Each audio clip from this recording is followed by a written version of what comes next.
Hello and welcome to the spooky nights, भूतों की कहानियां शिमला से। नवबहार में एक जगह है, पत्थर कहते हैं उसे, काफ़ी ऊंचा है। शिमला का ज़बरदस्त 360 डिग्री व्यू दिखता है। वहाँ पर राकेश बैठा था अपने दोस्त अजय के साथ। सिन्हास का घर 3 करोड़ का बिक गया।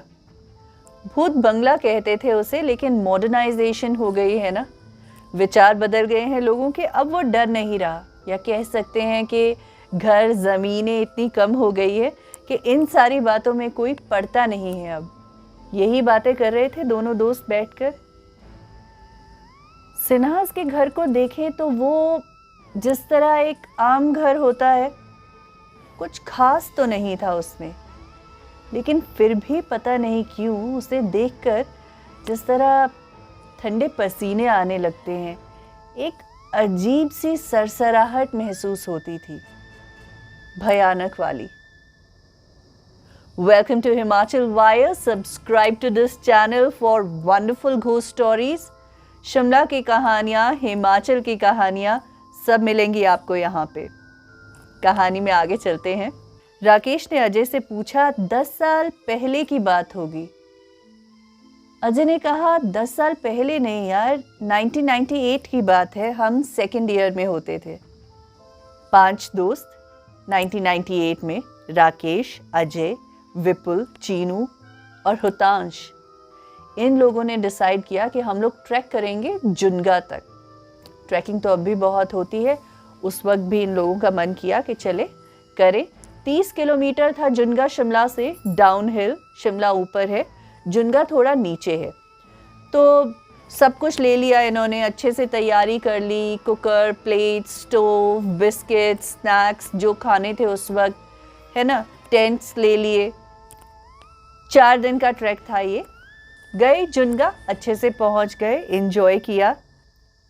वापस आने की बारी में ना, ये लोग जानते थे कि सारी चढ़ाई है। एक दिन वापसी का रास्ता अपना जहाँ तक पहुँचना था पूरा किया।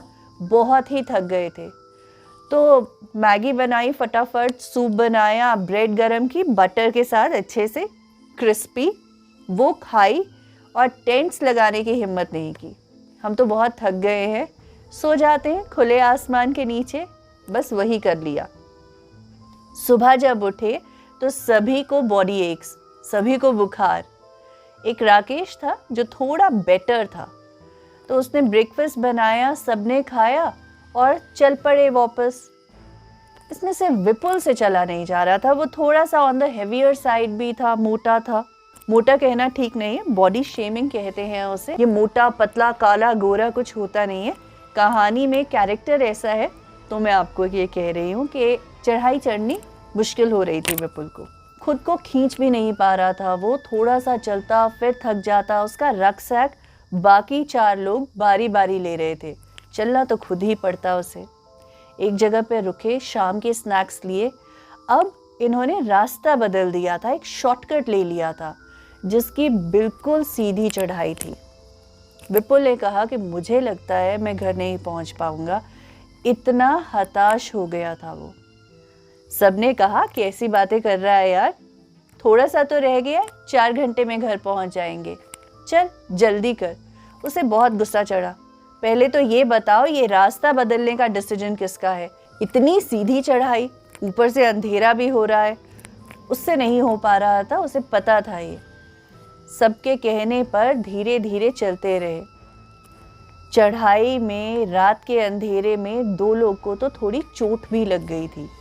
3 टॉर्च की बैटरी डेड हो गई थी और उस पर बारिश होने लग गई। ये खतरनाक था।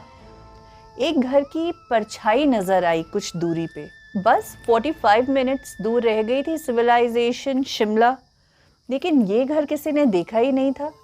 सब लोग उस घर को देखकर रुक गए, देखते रहे। फिर एक दूसरे से पूछने लगे, यार ये देखा है पहले कभी?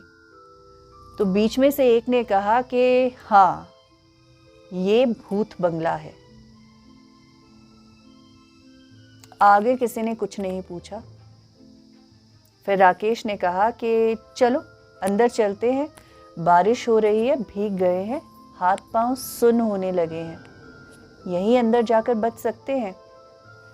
आगे जाने के लिए कदम बढ़ाया तो एक तीखी सी चीज टांग में चुभी। देखा कि वो जो घर था ना, उसको तारों से कवर किया हुआ था, एक फेंसिंग, एक सिग्नल ये बोलने का कि अंदर मत जाइए, अंदर जाना मना है। लेकिन इन लड़कों के पास कोई चारा नहीं था। फेंस कूदी, इधर उधर देखने लगे चारों तरफ घूम के कि कोई दरवाज़ा खुला हो, कोई खिड़की खुली हो, टूटी हो। घर तो बहुत पुराना था। एक मछली का पॉन्ड था आंगन में, बिल्कुल सूखा। बारिश की ही चंद बूंदें पड़ रही थी उसमें। 2 सूखे पेड़, जिन्हें देखकर लगता था कि कभी भी इसमें कोई पत्ता नहीं आया होगा। आया ही नहीं है, इतने सूखे दिखते थे वो। एक खिड़की का लॉक खुला मिल गया, उससे अंदर गए तो एक कहने लगा कि जल्दी से कुछ लकड़ी ढूंढो, सूखी लकड़ी, आग लगाते हैं, ठंड बड़ी लग रही है। फिर दूसरे इंसान ने कहा कि देखो, एक कॉर्नर में आके सारे इकट्ठे होकर बैठ जाओ, इसी में हमारी भलाई है, कुछ नहीं मिलने वाला यहाँ पे। बैठ गए। भूख लगी थी, लास्ट बिस्किट का पैकेट निकाला, थोड़ा थोड़ा खाया और रख लिया। भूतों के अलावा उस दिन उन 5 लड़कों ने हर चीज के बारे में बात की है। बस बातें करते करते ही नींद आ गई। सुबह राकेश की नींद खुली बड़ी तेज धूप से, आंखों में चुभ रही थी। उसने आंखें खोली धीरे से और झटपट बंद कर ली। जितनी जल्दी बंद करी थी उतनी ही जल्दी फिर से आंखें खोली और जोर से चिल्लाया, जल्दी उठो सब लोग। ये लोग घर के अंदर नहीं थे, आंगन में थे।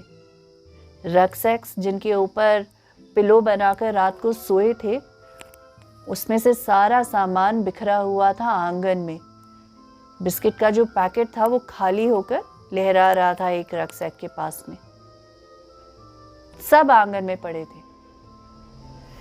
इन लोगों ने फटाफट अपना जो सामान इकट्ठा कर सकते थे वो किया और भागे वहां से।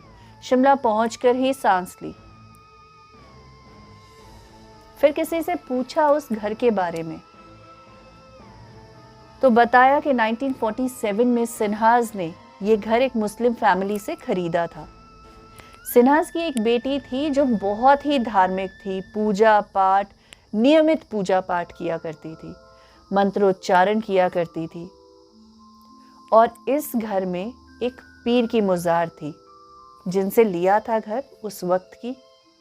तो ऐसा मानना था लोगों का कि शायद उसके मंत्रोच्चारण से, इतनी पूजा पाठ से वो पीर नाराज हो गए थे और वो लड़की पागल हो गई। सिन्हाज ने उस लड़की को एक कमरे में बंद कर दिया था। फिर कुछ वक्त बाद उसकी डेथ हो गई। सिन्हाज ने उस वक्त ये घर छोड़ दिया था। लोगों का ये कहना है कि वहां से कभी किसी औरत के चिल्लाने की, रोने की, जोर से हंसने की आवाजें आती हैं और जो भी उस घर के अंदर गया है उसको घर के आंगन में ही पाया गया है। फिर भूत बंगला। Subscribe to this channel for more stories. Press all for more notifications. जैसे ही नई वीडियो पोस्ट होगी आप तक पहुंच जाएगी। तब तक डरते रहिए और मुस्कुराते रहिए।